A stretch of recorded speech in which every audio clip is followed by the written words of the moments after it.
Mamma mia, salut les amis et bienvenue dans cette nouvelle vidéo des Teachers du Net. Alors maintenant que vous savez comment traduire un contenu statique, dans cette vidéo nous allons voir comment traduire un contenu dynamique.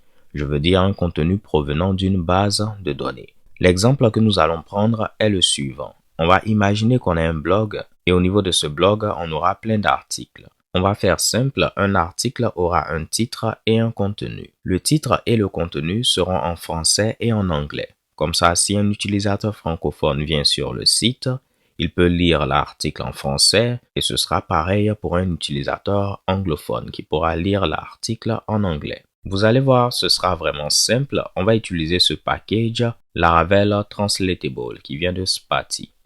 On va descendre et on nous montre un peu comment l'utiliser.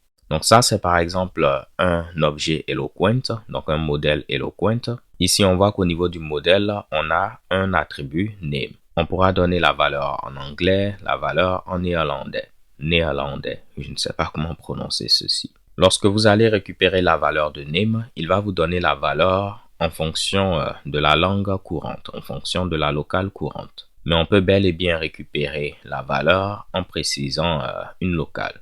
Donc là, ce sera la valeur de name avec comme locale le néerlandais. On peut setter la locale et puis là, maintenant, on aura la valeur en néerlandais. Assez simple donc, essayons de voir comment l'installer. Je vais copier ceci. Je viens au niveau de mon projet et je fais un composer require de Spatie Laravel Translatable. On patiente un tout petit peu et en 2 temps 3 mouvements, ce package sera installé. Voilà, c'est fait. Notre package est maintenant installé. Donc là, on nous indique que si on veut avoir une autre locale de fallback que celle qui est indiquée dans config app, rappelez-vous, je vous avais montré qu'au niveau de config app, on pouvait préciser une locale de fallback. Donc si on souhaite avoir autre chose que cela pour ce package spécifiquement, on peut publier notre fichier de configuration et puis apporter la modification à ce niveau. Moi, qu'est-ce que j'avais mis ici? J'avais mis EN, donc on va garder cela. Mais sentez-vous libre de modifier cette configuration en fonction de votre projet. Maintenant, on nous montre les étapes à suivre si on veut rendre un modèle translatable, traductible. On va utiliser ce trait au niveau de notre modèle. Ensuite, définir un champ translatable où nous allons énumérer les attributs qui vont supporter la traduction. On nous indique également qu'au niveau de notre base de données, nous devons faire en sorte que ces champs aient comme type JSON. Si JSON n'est pas supporté, on va choisir texte. Venons donc là, on va créer un modèle. Je vais faire PHP Artisan.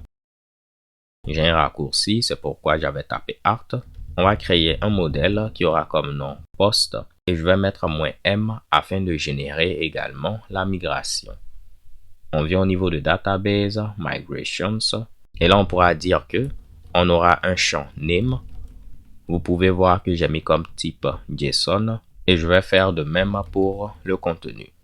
Moi, la version de MySQL que j'utilise supporte JSON.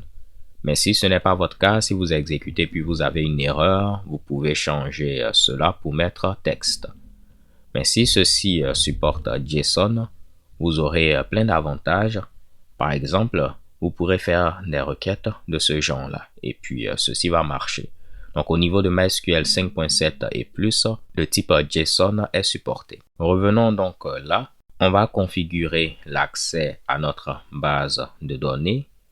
MySQL et tout, démo structure, je pense que je l'avais déjà fait, donc on peut appliquer notre migration en tapant PHP Artisan Migrate.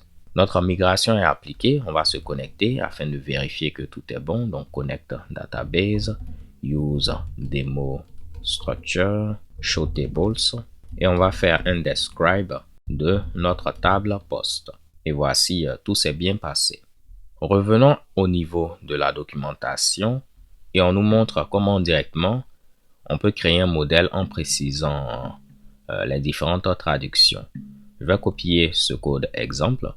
Mais si vous n'avez pas les traductions dès le départ, vous avez d'autres moyens de pouvoir le faire. Donc, tout ceci est expliqué en détail au niveau de la documentation. Donc, moi, je vais prendre cet exemple-là et puis on va essayer de créer notre modèle avec la traduction.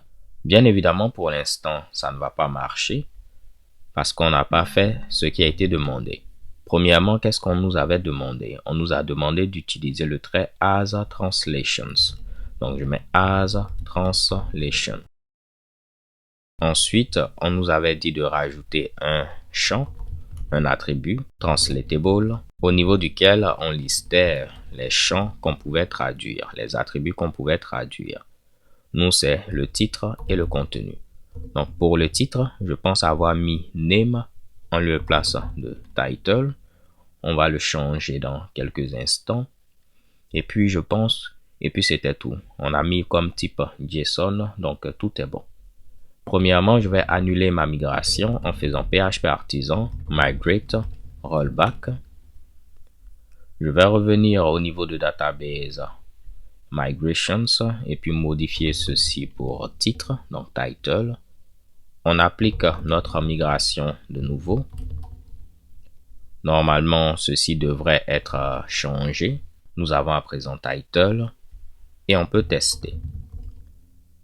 Donc, nous, on va créer un nouvel article. Je mets create. Et comme on l'avait vu au niveau de l'exemple, vous pouvez préciser les valeurs directement. Donc, si on veut mettre une valeur en anglais, on met ici EN. En néerlandais, on met NL. Donc, nous, on va dire que, en ce qui concerne le title, lorsqu'on est en anglais, ce sera, disons, bonjour, le monde. Donc, qu'est-ce que je raconte? Ce sera Hello World. Et lorsqu'on est en français, ce sera à ce niveau-là, bonjour, le monde. Assurez-vous de bien fermer les crochets. On va faire de même pour le body, pour le contenu. Je vais dire lorsqu'on est en anglais, ce sera this is a content. Et lorsqu'on sera en français, ce sera ceci est un contenu. On valide et vous voyez malheureusement, on a une erreur de mass assignment. Au niveau de Eloquent, il faut préciser les éléments qu'on peut mass assigner en utilisant Fillable ou bien Guarded. Ceci est rajouté pour des questions de sécurité. Encore une fois, j'explique cela déjà en détail au niveau de ma formation Laravel. Donc là, je vais tricher un peu. Je vais faire un copier-coller. Dans les précédentes versions, il fallait importer post, mais on peut voir que ceci est fait automatiquement maintenant. Je vais copier pour le body et puis on va fermer tout cela. Et vous voyez maintenant, il a réussi à créer notre article et il a encodé ceci un peu en JSON. On a la version en anglais, la version en français. Je vais créer un deuxième article assez rapidement. Là, je vais mettre 1. À la fin également, je vais venir rajouter 1. On va mettre 2. Vous remarquez que des fois, on aurait un peu confus, n'est-ce pas? Ce n'est pas bien grave. On va continuer. On va essayer de modifier également ceci pour mettre Hello World 2 et puis bonjour le monde. On aura deux articles. Ça fera l'affaire pour la démo. Si on revient au niveau de la page d'accueil, je vais faire app http controller et puis on va prendre par exemple dashboard controller ou bien qu'est-ce que j'avais fait au niveau de route web. On retournait une vue page.home. Vous avez la possibilité de passer des données de cette manière directement. Je vais dire que j'aurai un ensemble d'articles et ce sera le résultat de post all. Donc on aurait pu le faire au niveau d'un contrôleur, mais là je vais rapidement, on récupère tous les articles et on les passe au niveau d'une variable post.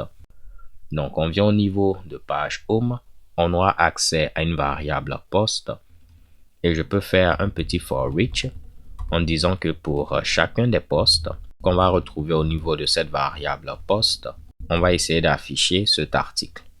Donc là, j'ai écrit for work en lieu de place de for each. Parfait. Et pour l'article, on va juste afficher le titre en mettant $post title suivi d'un tiret et je peux dupliquer cela pour le contenu en mettant là body. On peut mettre tout ceci au niveau d'un UL et puis normalement ça fera l'affaire. Si on revient au niveau du navigateur, on actualise. Vous voyez, on est en français et puis le contenu est en français. On vient en anglais, il change la locale et le contenu est maintenant en anglais. Donc voilà aussi simplement comment traduire du contenu dynamique en utilisant ce package. Encore une fois, comme je l'ai dit, en lisant la documentation, vous pourrez en apprendre davantage. Mais en gros, ça se résume à cela. Donc là, avant de terminer, j'aimerais vous montrer un exemple pratique. Au niveau de la plateforme sur laquelle je suis en train de travailler, l'utilisateur peut décider de choisir ses préférences. Comme ça, on lui montrera les événements qui se trouvent dans les catégories sélectionnées. Je vais prendre art, gastronomie, et puis par exemple, disons fashion. Mais ce qui est intéressant, si j'étais en français, on peut voir que les noms des différentes catégories sont maintenant en français. Et ceci a été fait en utilisant le package que je vous ai montré il y a quelques instants. Donc, rien de bien compliqué. Alors, ce sera tout pour cette vidéo. J'espère que vous l'avez apprécié. D'ici là, portez-vous bien. Stay tuned and take care. Peace.